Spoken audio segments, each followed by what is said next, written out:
नमस्कार। उपनिषद काल की ये कथा है।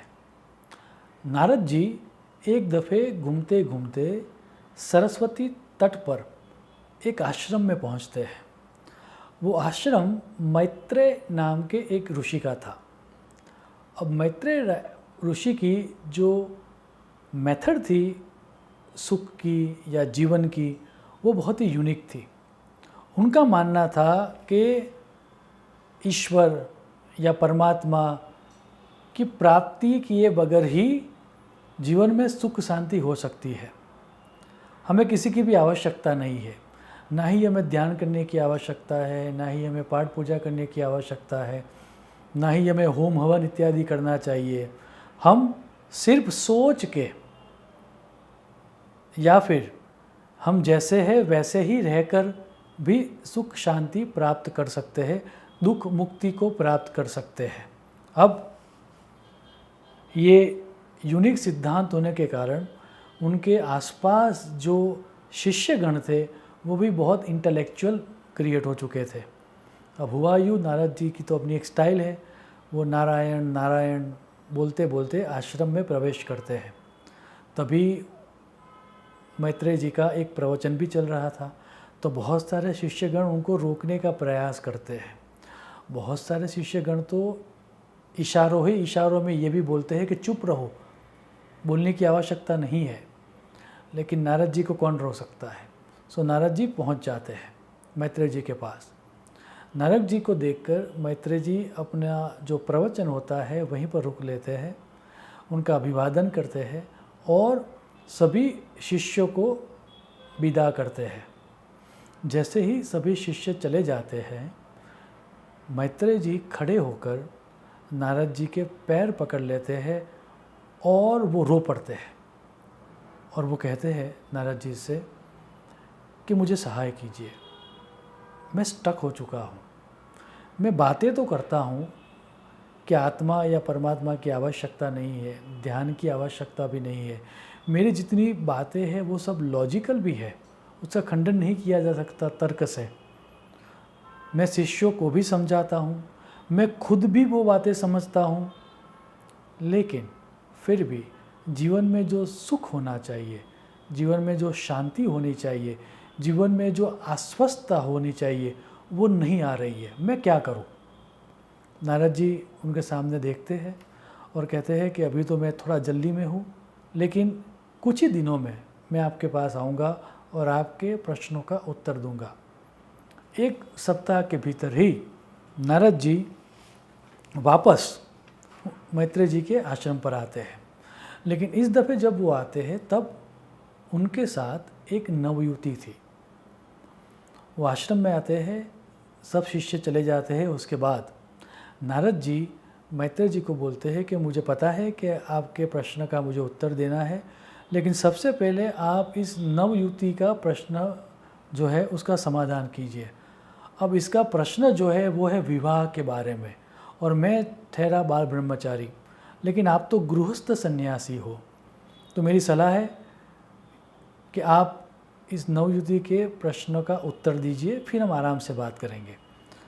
जब उस नवयुवती को पूछा गया तब उसने प्रणाम करके राजा को, ऋषि को एवं नारद जी को, दोनों को ये कहा कि मेरा नाम गौतमी है और मुझे मेरे जीवन में सास चाहिए, ससुर चाहिए, ननद चाहिए, देवरानी चाहिए, जेठानी चाहिए, लेकिन पति नहीं चाहिए। अब जैसा ही ये सुनता है मैत्रेय, वो हंस पड़ता है और हंस के वो कहता है कि बहन, जब तक आपके पास पति न हो तब तक सास ससुर या ननद का होना अस्वाभाविक है। पहले आप पति का तो स्वीकार करो, पति होगा तो ये सब होंगे, अदरवाइज़ ये नहीं हो सकता। इतना जवाब देने के बाद मैत्रेय जी नारद जी के सामने देखते हैं और कहते हैं कि इतना छोटा प्रश्न आपको विचलित कर रहा था, इस प्रश्न का उत्तर लेने के लिए आप इस नवयुवती को मेरे सामने लेकर आए और ऐसा करके वो हंस पड़ता है वापस उपहास करने के।